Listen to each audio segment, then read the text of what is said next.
Hello, you're listening to the IoT Weekly Podcast.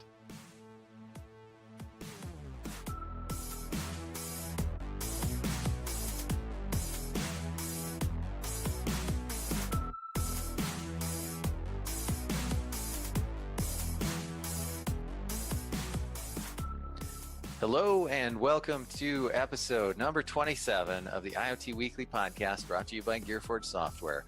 My name is Matthew, and I'm joined by my co-host and good friend, Cliff. We have an exciting show today where we interview Andrey Madan, who is the lead solution architect from Parasoft. And Cliff, it's a really interesting company. They do all kinds of automated testing solutions. But today we're going to be talking about automated testing, especially for embedded and IoT. I think this is going to be a great treat for everybody. We don't talk a lot about embedded testing, but I think it's testing, as you know, is near and dear to my heart, Matthew, almost as much as connectivity. So I'm super excited to listen to what Andrey has to say today. Yeah, me too. So, Cliff, what have you been up to? Well, I don't know if you know this or not, but there was a movie that came out this last weekend. There wasn't there? Yep, and it wasn't a gushy movie, but there was a bit of a love theme to it. There was, there's a romance there. Oh, yeah. Spoilers. Oh, sorry, spoiler alert.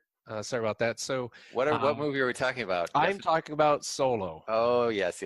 Well, I'm glad we saw the same movie. Yes, that's good. I've seen other movies, but yes, went and seen Solo this weekend. Absolutely loved it. You and I have had some discussions, and I'm not going to throw anything out here because I realize there are folks that probably have not seen it yet since it's just shortly. But if you're interested in chatting to us about Solo, let us know. We're always up for talking about Star Wars. Anytime. Any kind, yeah. Anytime. Even if you want to talk about the Millennium Falcon, I've got some thoughts around that too. So outside of that, I think I'd mentioned last week I got a boat motor, if you remember. Mm-hmm, I do, and you were going to be drifting like untethered down the Mississippi, if I remember correctly. That's correct, yes. And so there was only a little bit of drifting because, of course, I had to prove out that I could turn the motor off in the middle of the Mississippi and then turn it back on. Mm-hmm. That's a little bit more nerve-wracking than you might realize. Well, I believe it. and then remembering to get all the settings. So we were able to boat, I guess I don't know if that's the right term. But probably, yeah. We were able to boat, and I've got a picture here if you go to the show notes of myself with my dog. He was not a huge fan, but unfortunately he just gets forced to come along with me. He did not love the boating. No, but I mean, eventually he got used to it, and so he thought of it as a car ride. So I brought like some stuff he could lay on. So eventually he settled down after about 30 minutes into it. So it's like a car ride, only with water. Yeah, he can't jump out. I just kept trying to tell him no jumping out at all. You gotta stay. So, and then I'm knee deep into a Django project. So it's kind of fun, and Python's not my first language. I'm more of a C-type language. So it's fun getting into something different. Oh, I love a Django project. I know you do. What about you? What have you been up to, Matthew? Well, like you, I also watched Solo last weekend. We did get there, which was great. I went with my son, it's his 12th birthday. It was on Tuesday, actually, but so it was kind of his birthday weekend. So I spent a lot of time with him. It was a great time. We had a great time at the movie. It was super fun to watch with him, and we enjoyed all the same parts, so that's always good. Yeah, and then we had just the craziest time. So I had told him if he did the work to just go through and sort through all of our video games, or anything that was old or we didn't need anymore. Like, we don't really use our Wii anymore. Sure. So let's just take that over to GameStop and trade it in, and I'll let you have the store credit. And it wound up being a lot more store credit than I had expected it to be. It was a whole afternoon. It was like 4 hours of us making trips, because we took the first round, and then he realized how much credit he'd gotten. And then he wanted to go trade in more stuff. And of course, I'm fine with that. Like, let's get it out of the house. It's like an entire day. Yeah, it was. But at the end of this thing, he had enough store credit to get a Nintendo Switch. Which, wow. Yeah, I was just shocked. So that was kind of a crazy, great way to to deal with our old, just junk sitting around Yeah. was to trade it in for something brand new. That's great. Well, and someone can come in and buy it and reuse. I love it. Yeah, 100%. Yeah, it was great. So that was kind of fun, and that was also just got played into that whole birthday weekend theme. Hadn't meant to get him a Switch, but How somehow funny. it worked out. Good for him. Yeah, it was pretty So fun. is he considered a teen now at 12? Is that how it works? Not quite. I think Okay. 13 is, but he's solidly in his tween years, and boy, are they challenging. Have fun. Yep, I know. So Cliff, what's going on the feedback front? I tell you, we've gotten some great feedback, Matthew. Really? Yeah. So first off, I'll throw out here, if you're currently listening, I am giving away an Amazon IoT button 2nd generation. There's no catch. Wait a minute. Giving it away? I'm giving it away. You mean, do they have to have their name drawn out of a hat?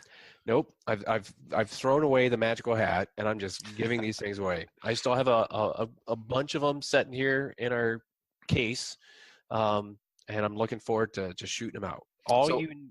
Go ahead. All they need to do is get in touch with you. Is that what you're saying? What I need is your mailing address, and if the easiest way to do that is, don't do it on Twitter if you would. If you go podcast@gearforgesoftware.com, shoot me your mailing address. I will send you a button if you're in the United States. Oh, and we probably have a little bit of an apology, I think, maybe potentially to some listeners. Yeah. So we due to growth, we ended up switching our mail system, actually our entire domain and everything else, over to an enterprise system. And the podcast at Gearforge Software ended up getting not publicly available. So we could use it internally. So when we tested, it's like, so yeah, we had no idea. Yeah. Yeah. So thank you for somebody on Twitter. Really appreciate it for letting us know. We got that fixed ASAP, and we are back up and running. So my apologies. Yeah, apologies for sending you to the email address that you couldn't send to, but it's working now. So if you did try before to get one of these IoT buttons and you didn't hear anything back, it's not because we're jerks. Nope. It's because we didn't get the message. So so we will definitely be happy to hear from you. Just email us again, please. Yep. If you have other feedback, please, you can hit us at podcast@gearforgesoftware.com or shoot us a message on Twitter @GearforgeIoT. Zainab is manning the Twitter handle, and she would love to chat with you there. And she's just doing an excellent job helping us out with Twitter. Yeah, she is a force of nature, isn't she? She is just top notch. Just top notch. So excellent. And so I'll do a couple shout outs here, as I like to do. So really appreciate the feedback from our listener, James. He's with Cascadio.io. So if I got it wrong, just let me know, James, but it's Cascadio.io.com. Cascadia.io. Yes, there you go. Yes. So appreciate the feedback, and you will be getting your button. I'll be shipping that out today.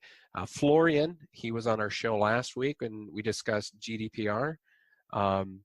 He wrote a follow-up blog, and really appreciate that. And thank you so much, Florian, for joining us. We had a great time with you on the show last week. Yeah, absolutely. And the link to that blog, will we put that in the show notes as well? Yep, I just need to get that from Florian. I'll get that into the show notes. And Great. then also on top of this can you believe all the feedback, Matthew? I love it. I know. And then Adil, thank you for shooting us over your address. I'll be sending out the IoT button in the mail today. So I've got to walk over to the post office yet this afternoon. Hope you enjoy it, Adil. Yep. Let me know what you guys make out of these things. So again, if you'd like a button, let us know. Shoot it over to you. We'll get you one out in the mail. Fantastic. We'd love to hear from you. Yep. So our show sponsor is Gearforge Software. So Gearforge Software is an IoT consultant that works with mid-sized companies that are ready to dip their toes into the connected world. If you don't know where to turn when figuring out your IoT strategy, give Gearforge Software a call and have a discussion. You can learn more at gearforgesoftware.com. All right, that is fantastic. And so for our main segment today, as we mentioned at the top of the hour, we've got a great interview for you with Andrey Madan from Parasoft, and we'll dive right into that now.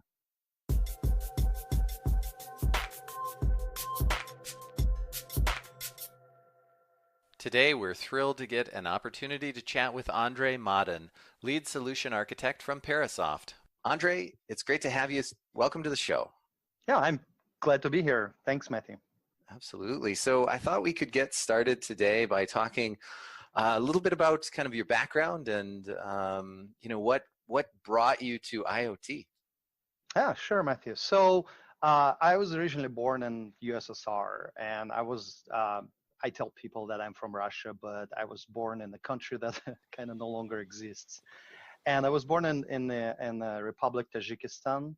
Mm-hmm. And if you go back, like, I don't know, 20 years, the USSR was probably a good example of like a big IoT sort of ecosystem. A lot of republics were put in place there to function with each other in concert. Some goods and services were moved from one republic to another. The factories were built in one republic that would just get one thing done, and then another factory or assembly or research institute would be in another republic. So the whole system was kind of functioning together. So I was born in Tajikistan, and then I moved to Moldova. From there, I moved to Russia. My parents moved to Russia, and so I moved with them. So so what brings me to IoT? Initially, I was in Russia. I was studying physics and computer engineering in the city called Novosibirsk in Akademgorodok. I went to Novosibirsk State University there, and then I transferred to Purdue University in the United States now in Indiana. Where I just got my degrees in bachelor's and master's in computer science. I'm curious, Andrey. So you switched a focus on physics to a focus on computer science, and I've heard this from a number of people. But I'm just curious, what motivated you to change? It's a great question, and the answer is dumb and stupid, actually. So the honest answer to this is, once I moved, I asked my physics friends, shall I go to physics or computer science? And there was a number of physics students there, and they said, well, if you want to get a job, you better stick to computer science. So yeah. So sort of practical concerns. Yeah, that's a common answer too, I think, to that question. Yeah, so that's why I was never actually really good in physics, to be honest. So it was not a big deal. So maybe it was a good switch anyway. Yeah, it worked out. It worked out. So you were doing master's work at Purdue. Mm-hmm. Yeah. Yep. And so I finished that, and I found a job at Medtronic here in Penn City. So I was internship. I had like number of internships. I think 3 internships here in Minneapolis. That's where I currently live in with my family and 3 kids. So I moved to Minneapolis in 2004, and since then I lived in the metro area here. So I used to work for Medtronic for 10 years prior to joining my current job, which is Parasoft. Some of my hobbies, if you're interested, I like to play soccer. I've been playing soccer for 15 years. I like martial arts. I used to study Kung Fu. Now I do Muay Thai, and I just like all forms of reasonable martial arts, but I don't like to fight. So what do you define as reasonable? Not bloody. Oh, I see. Okay. Yeah, just I don't. When it gets to like almost like killing each other, I don't consider it as a sport. It's more of an entertainment. Sure. And that's where I draw the line. I get it. So yeah, I like to spend time with my kids, doing creative projects with them of all different sorts, and organizing kind of community events around the kids. So that sounds like a full life. yeah, and doing podcasts all of a sudden. Exactly. Yes. One more thing, right? Yeah. And so you are lead solution architect and pre-sales engineer at Parasoft. Can you tell us a little bit about the role and what you do at Parasoft and what the company's all about? Yeah, sure. So I'll start with probably what the company is doing. So the way I would say that the best way I can describe Parasoft is kind of a group of highly dedicated innovators, highly passionate about kind of creating solutions to help developers, engineers to automate software testing. And Parasoft has been doing that for the past 30 years. It's a private company, and it just develops its own solutions and sell its own solutions and technologies to automate software testing for both developers and quality assurance engineers. So what I do there, I'm a lead solution architect. So that means I'm in a technical space. I help customers in a kind of a pre-sales role to basically I'm doing demo. I'm explaining how solutions fit, how they bring value to the customers. And then for the post-sale, after the prospects would become a customer, I would work with them to further kind of make sure that they're successful using our solutions. Gotcha. Yeah. All right. And so you said automated software testing. So what are we talking about here? Obviously, we're on an IoT podcast, so I'm sure there's an IoT angle. But is it just IoT, or does Parasoft do more? More than IoT? Yeah, great question. So today I will focus on describing the offerings in the context of IoT. Of course, it's an IoT podcast after all. But Parasoft solutions are ranging to help people in the entire SDLC lifecycle, not only in IoT space, but also in commercial, banking, financial sectors, safety critical sectors such as medical, automotive, mil-aero. So we actually cover a lot of industries, industrial automation, and a lot of different spectrum of testing. So we just cover everything all the way from development cycle all the way down to release. All right. Well, that's great. So about IoT, it just happens that Parasoft has the very unique offerings in the IoT space. And let me explain why no other vendor has that very unique combination of offerings. So on one hand, I guess the best way to describe it, let me give you an example. So let's just imagine, get a popcorn and whatever, soda, and imagine yourself a kind of automotive system. In that automotive system, you have various components talking to each other, which is kind of a definition of the IoT ecosystem, right? So you would have your sensors. Let's say they're measuring speed or some pressure inside some of the very low level and mechanics of the car, and there are controllers who are actually controlling some of the car moving parts there. Then we're gonna have, so that's the first layer of the system, first layer of technology. The second layer of technology is the hub in the automobile. That hub collects the data from all of those sensors and sends the events to the controllers, and they communicate somehow. So let's say they communicate via the CAN bus, or they communicate with, let's say, MQTT or something. So some asynchronous communication scheme. And then that hub, so that's a second layer of the technology stack.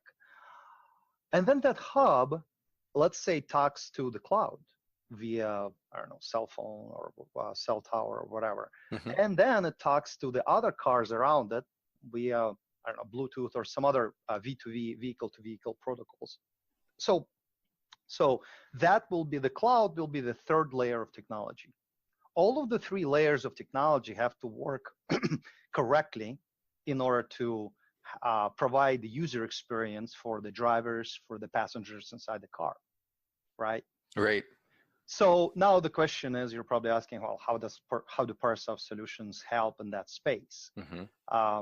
Let's just go layer by layer. So let's say that you're starting the development on all three layers. So you said, okay, I wanna build that system. And then you put developers developing low-level embedded system on some sort of SoC. Then you put some developers developing hub. Maybe they're using Java or C++, depending on the framework, right? And you put some developers working in the cloud. And let's say they're going to use Microsoft stack for simplicity, like Azure and .NET technologies. Sure. The second they start writing code, Parasoft provides technologies to run static analysis on the entire technology stack. So Java, C++, C, and a very low-level sensors, and .NET. So then we help them create and collect coverage with unit tests. So once they kind of get more and more functionality implemented, they want to test it. So they start writing unit tests. Mm-hmm. Then all of a sudden, they build some software, they want to test it against other software, but let's just say other software hasn't been developed yet. So how do you do that? So if the hub people already got the hub ready, but cloud is not, let's say, ready, we would then stand up a virtual service. So we have technologies now. Now we're kind of crossing the boundaries of the technologies to more of like a functional testing space. Right. Right. Yep. Where we talk like REST protocols, we talk SOAP protocols, we talk XML, we talk JSON, we talk MQ, we talk GMS. So it's a different technology stack, right? But Parasoft has that expertise in technologies where we, let's say, can simulate transactions, that we can simulate that cloud for the purpose of testing of the hub in isolation. Mm-hmm. So the hub people will be able to make progress and test, put the little bubble around the hub of a test environment to start testing in isolation. So is the sensor people, so is the cloud people. So basically we provide them with that. Yeah, yeah. And then the API testing comes to mind, that you want to, let's say, simulate that some, so the cloud implementators, they want the ability to test their cloud against some APIs. So they use API testing technology called Shoutouts from Parasoft. Okay. So, but then developers develop, and now they have to look at where is the safety criticality pieces. And normally, the closer you get to the pieces that can harm humans, like for example, I don't know, brake controller.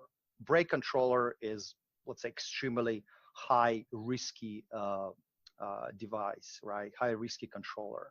So that controller then has to be certified for, let's say, ISO 26262. It is standard that is automotive safety standard. Mm-hmm. That safety standard talks about what level of coverage you have to show, what is the static analysis rules that you have to enable. There is this MISRA-C standard that a lot of people who develop automotive software, and not only automotive, know. So basically, there's some pieces that are safety critical, and we have technologies to kind of run the safety critical checks on that particular software stack.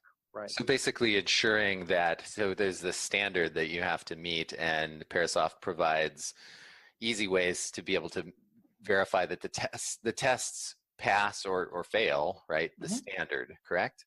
Am I interpreting that correctly? Exactly. Yeah. So coding standards like MISRA-C, MISRA-C++, or other standards that are in the industry. Now Cert-C. We're going to be talking about security, so I might as well mention that. There's a few security standards that are purely, you can run them on the code. Like once you created a piece of code, you just run those static analysis checkers, and you see if you're compliant or not. It's very simple. Interesting. Yep. Yeah, that's great. And so you mentioned, well, there's one thing I just wanted to touch on. So Parasoft is not a new company, is it? It's been around for some time, I think. Yeah. Actually, it's been around for 30 years. I think more than 30 years. And one of the flagship products that some of your listeners might heard of is called Ensure++. It's been around for years, number of years, and we have a lot of customers utilizing that technology. It's basically a runtime checker. So what it does, it just checks for runtime errors like memory leaks, potential crash-causing errors at the runtime. Interesting. So you've been in this space for a long time, focused on making sure people's code is safe, basically. Yep. And speaking of sort of IoT and safety, can you tell me, just coming from a testing angle, what are the trends that you see in IoT when it comes to testing and safety critical applications? Yeah, it's a great question. So some of them, There are a lot of trends, right? IoT is very kind of hyper right now. It's the buzzword, and everybody's talking about it. But what I notice is people don't pay too much attention about testing. Once they start developing the IoT applications, they just need to get the product out on the market sooner, and then they start worrying about the safety and security. Sometimes it's too late. Sometimes they can patch it on the fly.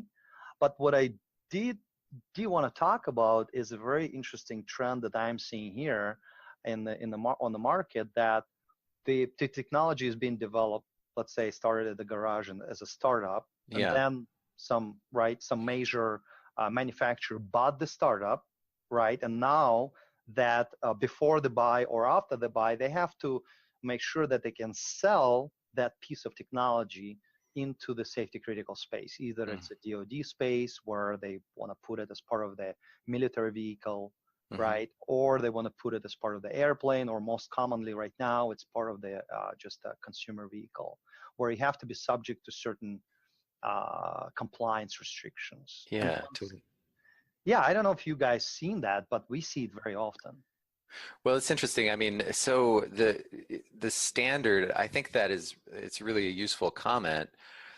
In the case that there are particular standards to meet, I mean, this might not be what you're thinking about when you've got a small startup with limited funds and you're just trying to validate an IoT that an IoT product has a market fit.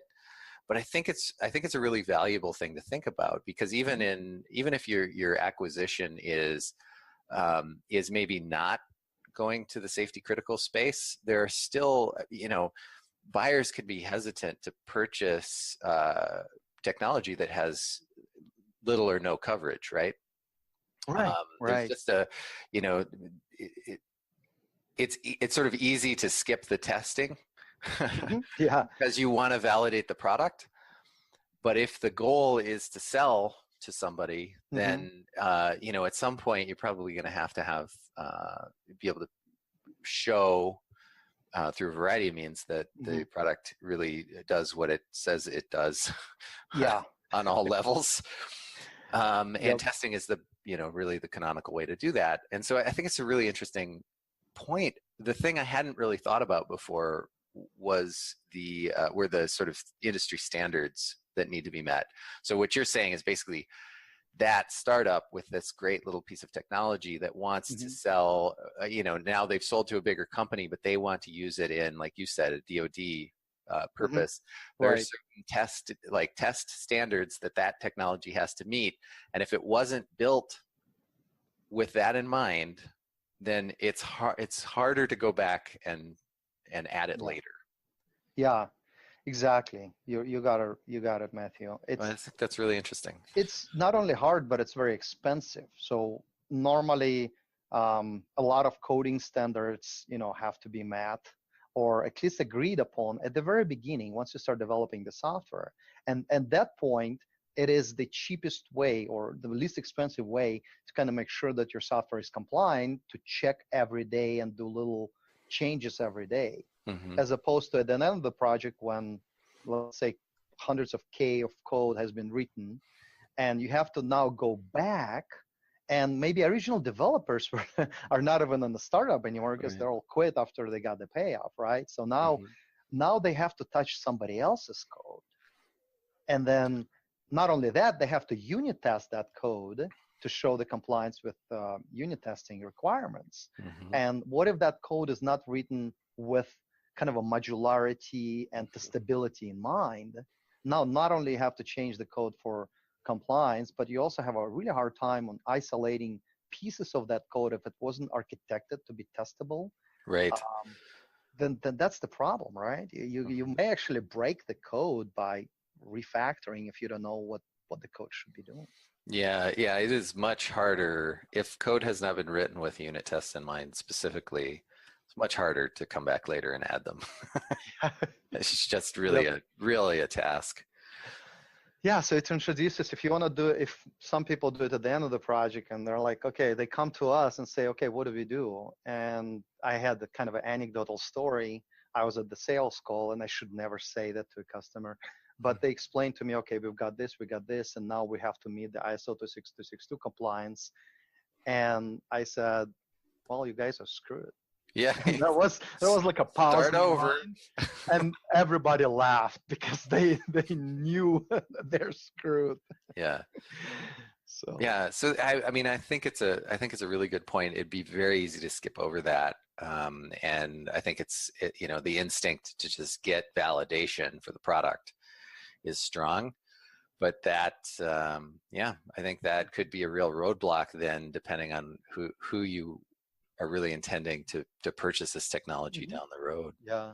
So when we were chatting earlier, you know, we talked a little bit about languages, and you mentioned that Parasoft covers all kinds of languages. But I was curious to get your feedback on what you're seeing out in the IoT space. So, and I think in our previous conversation, I had mentioned, you know, that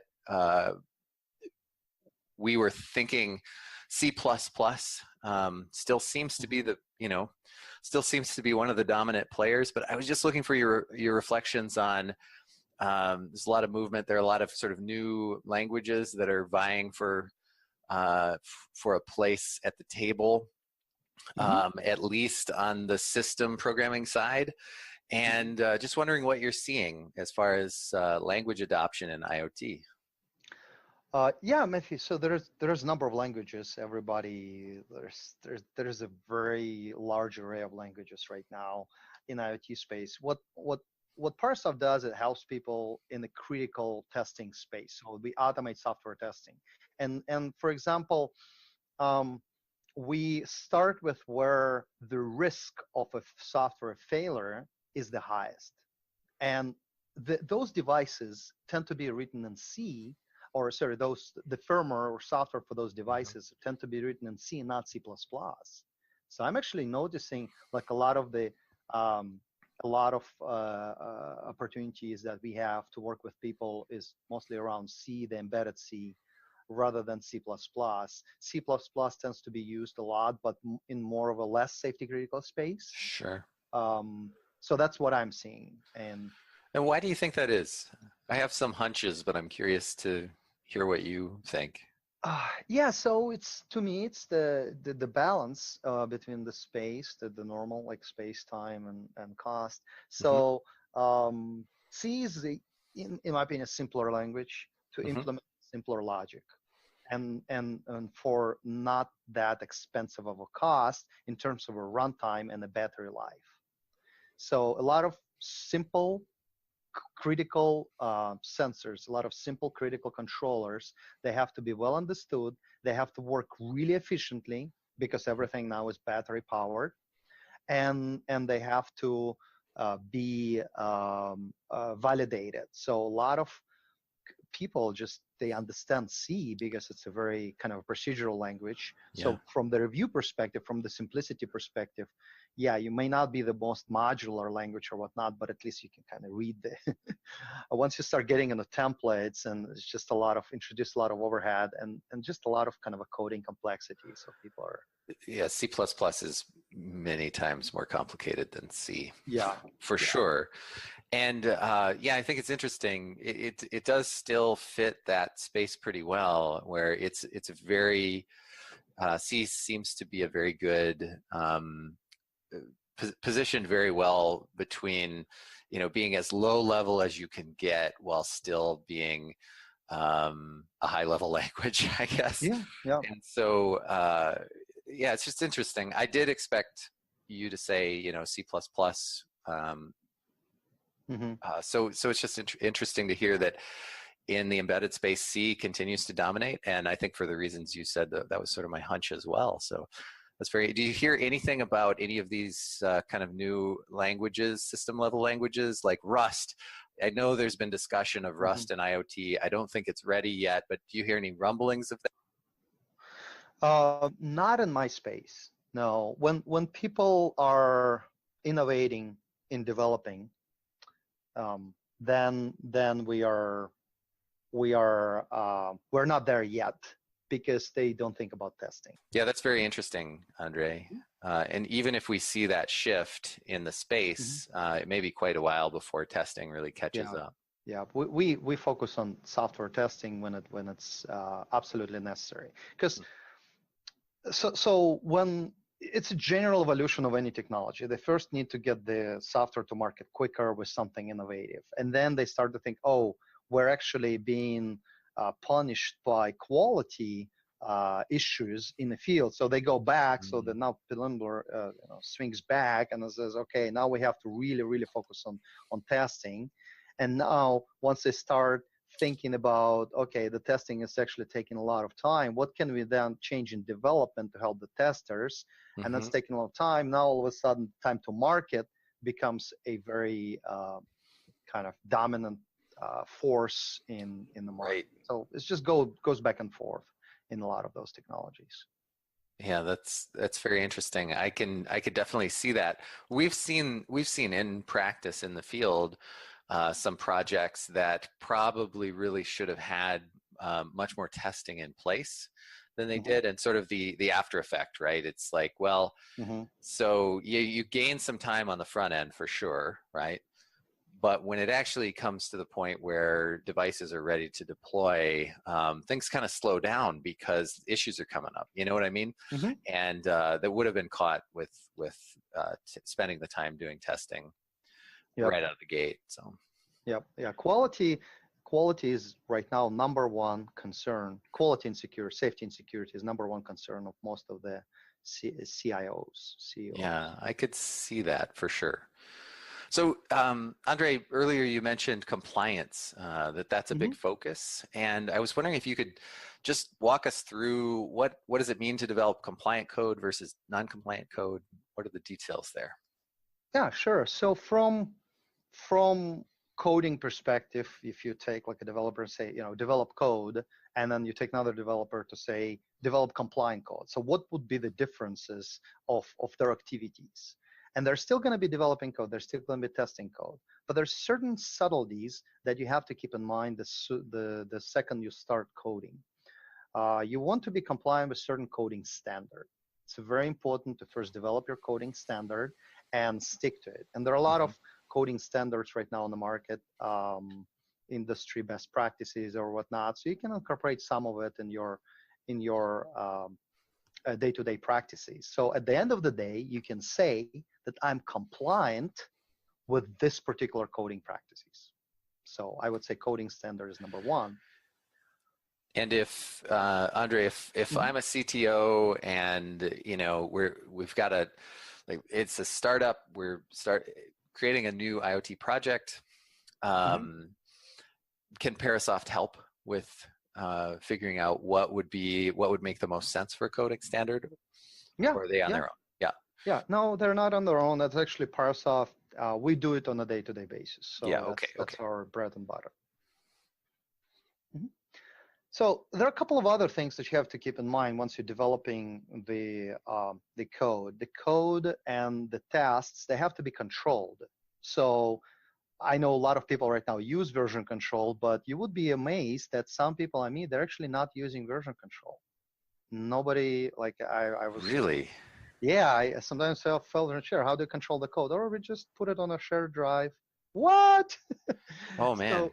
So it has to be controlled. It has to be like whoever checks in the code, there has to be a record. Some of the code reviews, they have to be, so all of the changes, ideally all of the changes that you do have to be reviewed by somebody else, and everything has to be change managed by, let's say, Jira or something. Well, now that you mentioned that, I was just thinking through previous clients, and I have actually seen that in a consulting role with an IoT project that it was in Dropbox. And just zip files. And that was the first thing I said was, you got to get this in source control. Yeah. Oh, that's very interesting. Yep. You cannot claim compliance if your code has been developed in an uncontrolled environment. And the simple reason is, how can you, what if some Yahoo from the street stopped by the office, just checked in, or not even checked in, but kind of put in the version of the file that either has a bug or even malicious software? Yeah, right. How can you be sure of that? Show me that all the changes have been verified, looked at, and controlled. Yeah, yeah. So I would say the biggest thing that is a difference, you have to show the traceability to the requirements. So if you have a list of requirements, well, first of all, you have to have requirements. Mm-hmm. Some people don't even have that. But then the requirements have to be, okay, show me, at the end of the day, you want to say that you want to be able to show the proof that all of the requirements have been implemented, number one, and all of the requirements have been tested. And how you show that proof is largely up to you. There are some tools to help with that, but or you can do it in a spreadsheet or whatnot, but you have to show the proof. Without that, how can you be compliant, right? Yeah, interesting. So that's one that I might not have initially thought of off the top of my head, but basically being able to sort of prove that the features, based on the requirements document, that the features, you know, expected are implemented. Yep. And work the way that they were specified to work. Is that correct? Yeah, exactly. So you have to show you have to show the proof that that feature has been tested adequately, and you can trace it to, and different standards like talk about that in different ways. So I used to work in the medical field, right? But there's a DO 178B, there's ISO 26262, 61508. So different standards, but they're all derived from kind of a same fundamental traceability sort of requirement, that you have to trace requirement. And the level to which you trace slightly differs per standard, but the traceability notion is pretty much in all of them. Yeah, that's really interesting. Yeah. So, and the last thing, to my taste, is the stuff that people forget about. Like at the end of the project, there are some requirements depending on the risk level of the tool being qualified. So how do you know that your compiler produce the right executable? This is a question I've asked myself sometimes, like, well, how do I know? How do you know? And then how do you know that the static analysis checker that you use, let's say perhaps open source or whatnot, actually you said, oh, I'm clean from static analysis. How do you know? How do you know that it's just not kind of doing nothing and say, yep, you're clean at the end of the day? I can write an amazing static analysis tool that will tell you everything's fine every single time. Oh yeah. Yep. And I bet you can sell it too for some people. That's probably true. Yeah, that is a great question. So does reproducibility, like build reproducibility, come into that? So for example, given a set of inputs, I have a set of source code. If I compile it, right? In my binaries, what's the output of that should be basically binary identical to another build, right? Is that part of that? Does that come into play? It's definitely come into play, and that comes into play with respect to the design controls. So the design, it's the kind of a second thing I talked about. The design should be controlled, and not only the source code, but all of your make files, your build scripts, your other libraries that you link without building them, right? All of the scripts that you use to put together the final executable, final binary has to be checked in. Interesting. So I have a related question. And again, coming from past experience where we had hundreds and hundreds of dependencies, and I was in charge of the audit, license audit and everything else. But does that come into what Parasoft does? So for example, you just mentioned, hey, you've got a bunch of static libraries. You didn't necessarily build them, but you do need some traceability around that, right? Yeah, so what we do is, in terms of traceability, we run static analysis, we validate our tools for static analysis unit testing. We trace to requirements to the unit tests or to component tests. That's where we fit. That's where we come in. We help developers develop the code, and then if there is a higher level requirement that you want to associate that test and subsequently that design or code with, then you just tag the test, tag the unit test, and then we kind of build you the traceability matrix. Oh, that's interesting. Okay, that's great. The angle. Cool. So, Andrey, let's say I've got an ongoing project and I don't have any safety regulations, or it's currently not part of any, but it could be put to use, like you said earlier, in a commercial or military vehicle or something like that, where it does need it is going to need to pass some of these certifications, be compliant. Can you talk to us? What are some of the low-hanging fruit maybe to consider on that kind of project? And I'm assuming this is something that's kind of already underway, so you're not planning it from the get-go, but it's like one of our listeners might have one of these. Right. What do they do? What do they do next? Yeah, it's a great question because nobody wants to spend money unless they have to. Right. So the question is, what is the minimal amount of effort, preferably zero, that I have to spend now to prepare myself for potential kind of a fiasco, or not fiasco, but expense down the road? So you kind of have to do the math here. What is the probability of you needing that? And if probability is greater than zero, then you would then be better off doing some prep right now. So what is that prep that I would consider doing?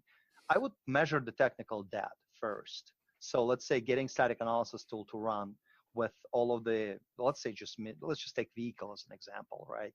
So if I run my MISRA checks on the code today, it basically costs me 0 development hours.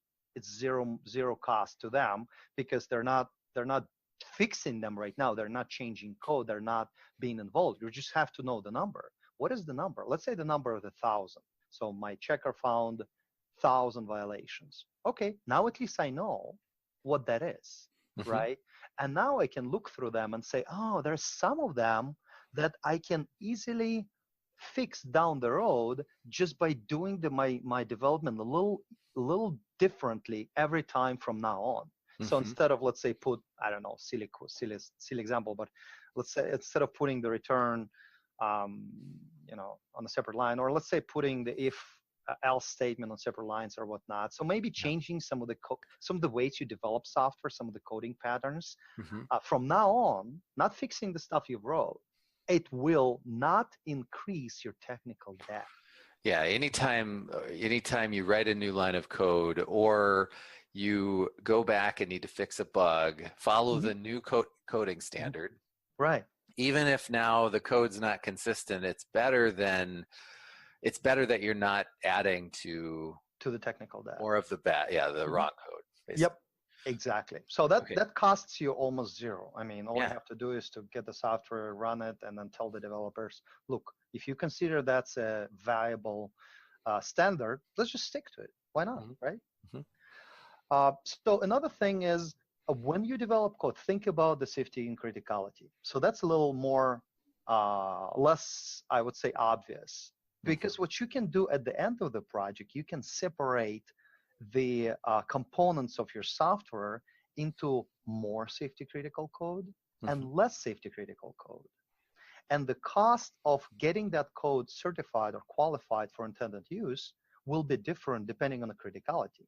So if in your architecture, you can layer or level or decompose parts of the code that is just going to be critical in one, let's say, library, and then test the bejesus out of it now or down the road, then it will reduce your cost at the end of the project. If you that makes sense. Right?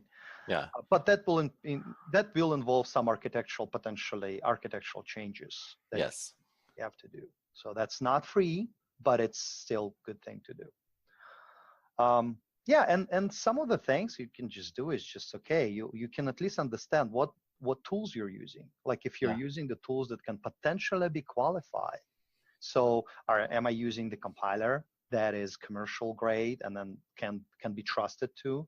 Am I using the static analysis tool that can be trusted to and qualified and validated at the end of the project? Am I using the unit testing tool and code coverage tool that can be qualified, right? So just ask yourself those questions and see the cost that you will have to incur the second the ISO 26262 or something will hit your head like a hammer.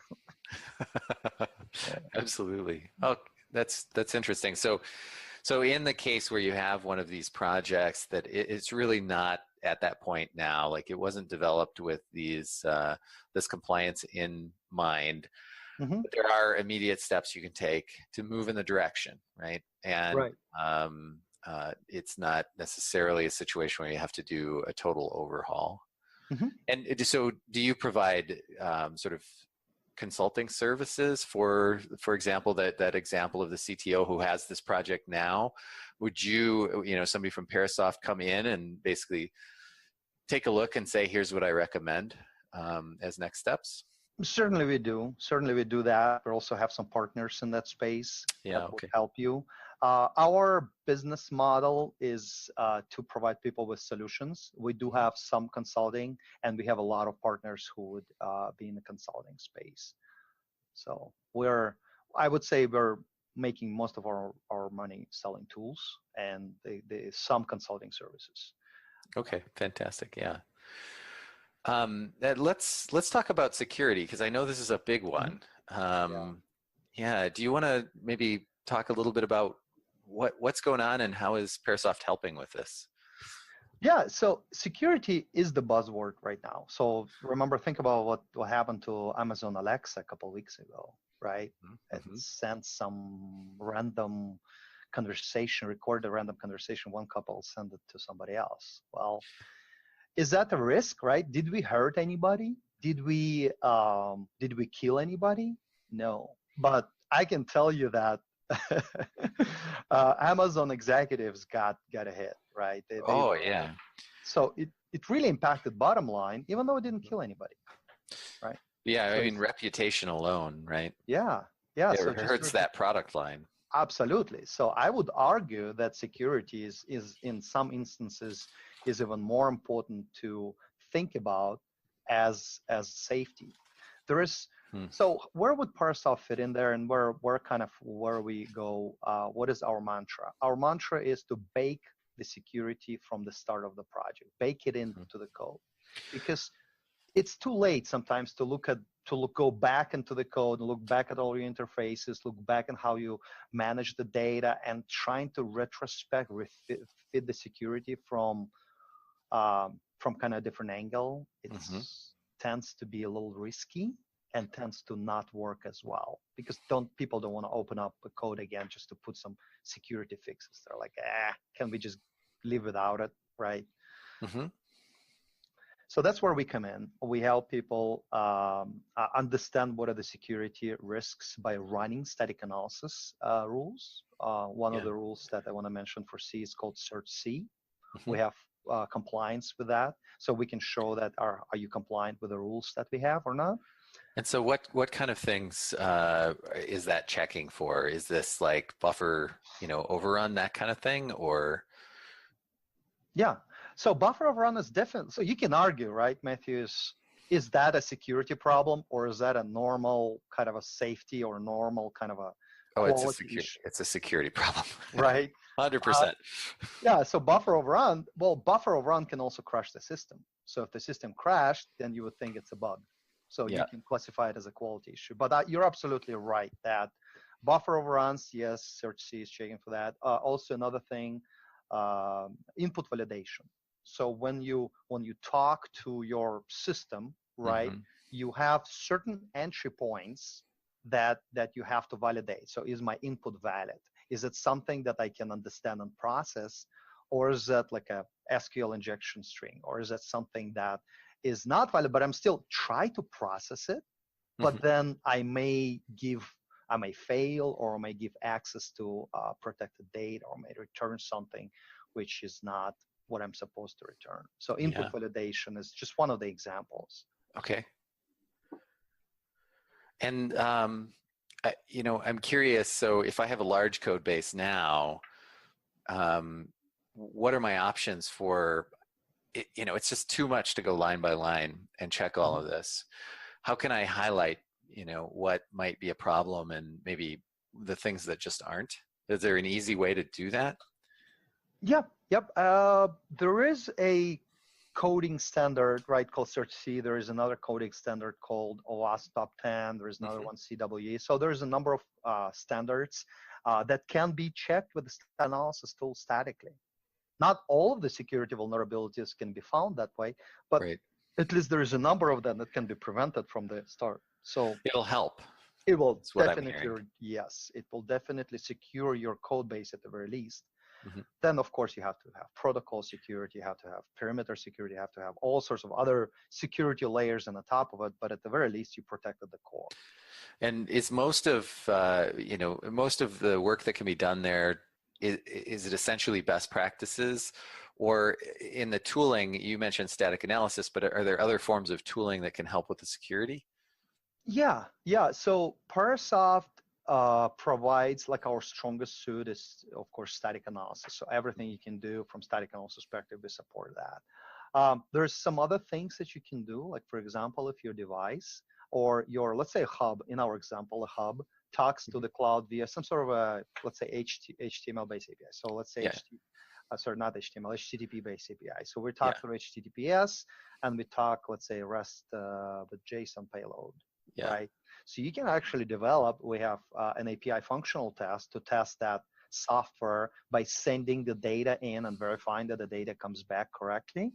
Then you can turn that API functional tests with integration with the burp suite that we have into a pen test, penetration test. So now we're going to be sending not the kind of a correct data, but we will try to break by attacking different attack vectors of that API.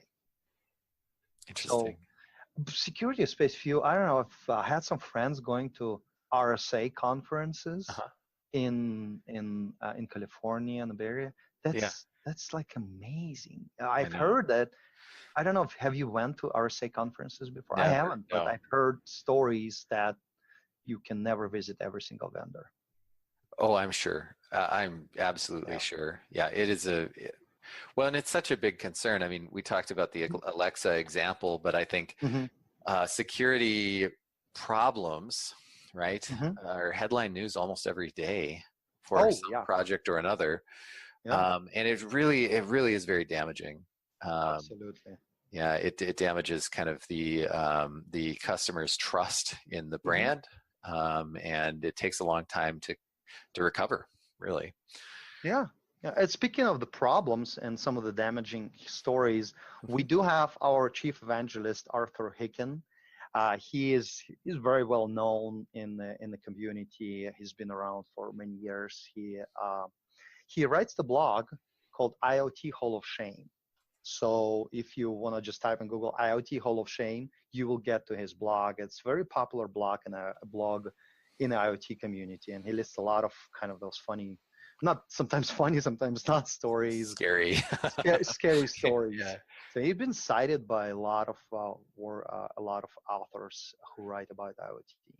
Oh, this is interesting. Yeah. So this is codecurmudgeon.com. Yep, exactly. Fantastic. Yes. So definitely to our listeners, go check out this blog. This will be lots of interesting stories for you. All right. So that's fantastic. I think that just about wraps up our interview today. But Andrey, I was curious, do you have any closing thoughts or anything you'd kind of like to leave with our listeners to have them think about? I would say that just go spend time with your family more than you listen to podcasts. That's fantastic advice. That's all I have to say. That's excellent. All right. And if folks want to learn more about Parasoft or what you do, Andrey, where can they find you? Where should they go? Yeah, sure. It's my name is Andrey Madan, and my email is andrey.madan@parasoft.com. You can also find me on LinkedIn. Just type Andrey Madan. You can find me at if you go to www.parasoft.com, you can learn all about the technologies I mentioned today, even more, because we didn't have time to go through all of them in such a great detail. Yeah, there's a lot. Yeah, there's a big spectrum of software that Parasoft writes and develops. So, yeah. That's fantastic. Well, when we first spoke, I mean, my ears pricked up as soon as you said embedded C and C++ testing. This has been a fantastic interview. I've learned a ton, and I think it'll be very interesting to our listeners. So, Andrey, I just wanted to thank you and Parasoft for joining us on the show today. Absolutely. Thank you for giving me the opportunity. It's our pleasure. Thanks so much.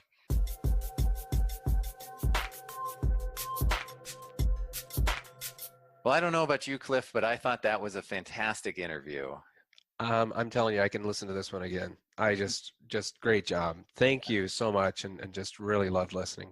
Yeah, huge thanks to Andrey and Parasoft for spending the time to be on our show. And we certainly learned a lot, and I hope our listeners do too. That was very informative. Mm-hmm. All right. Well, just a reminder, if you have any feedback, you can shoot us a message at podcast@gearforgesoftware.com. It works. Or you can find us on Twitter. We are at Gearforge IoT, and we would love to hear from you. You can send us any of your thoughts about what you'd like to see on the show, any thoughts about interviews that would be interesting, or if you have any feedback on Han Solo, the movie, that we would love to talk to you about that too. So that just about wraps things up. So Cliff, what's up for your weekend? Anything fun? Well, I think I chatted with you a little bit, but I'm going to try to go back to school here a little bit, just specifically around some embedded electronics. I've got most of my electronics is from the military many years ago, so I think it's time to brush that up. So there's an MIT course I'll be starting here, well, this weekend. So I'm a little anxious and excited. It's been a long time since I've been in school, so that'll be fun, and I think try to get the boat out and maybe do some fishing. I don't know much about fishing, so this is going to be. Did I tell you I hooked myself last weekend? Oh no! Trying to fish? Yeah, that happens. Like it went right into my finger, and I was like, "Why do people do this?" You're gonna do it again, though. I'm gonna do it again. Maybe I'll drag the dog with me. So, how about yourself? What do you got up for this weekend? Well, I feel like I'm just going to be mowing the lawn. The grass will not stop growing. We had this crazy week. It was 100 degrees here. Minneapolis was the hottest place in the country on Memorial Day. Yeah, it's warm. It was like, it's so warm. And it's been raining ever since. Like, it's just crazy amount of rain. And so the grass is out of control, man. I feel like all I'm doing is mowing at this point. And we also have another book sale that's going on this weekend, a big old book sale. We've never been to this one before, but I love a book sale. See what I can find. So maybe you should get goats. Have you ever thought about getting goats, man? I totally have, but I feel how many would it take for your yard? Like one, maybe? No, I'd probably take a couple, I'd say. Really? Yeah, I feel like there's so I trade one hassle of mowing the lawn for another, which is goat poop. Well, and you got to take care of the goats because you got to feed them. I bet they smell. I bet they don't smell like fresh. So I don't know. You can invite them in the winter. They can stay in your basement with you. That's right. I've never really been not really a farmer. I think I'll stick with the lawnmower. My 30-year-old Toro. Yes. Probably. Well, I've seen some pretty new IoT-based mowing machines out there. Yeah, I don't think I need that. All right. So, folks, thank you so much for listening, and we hope you'll join us again for next week's show. Until then, so long and be well.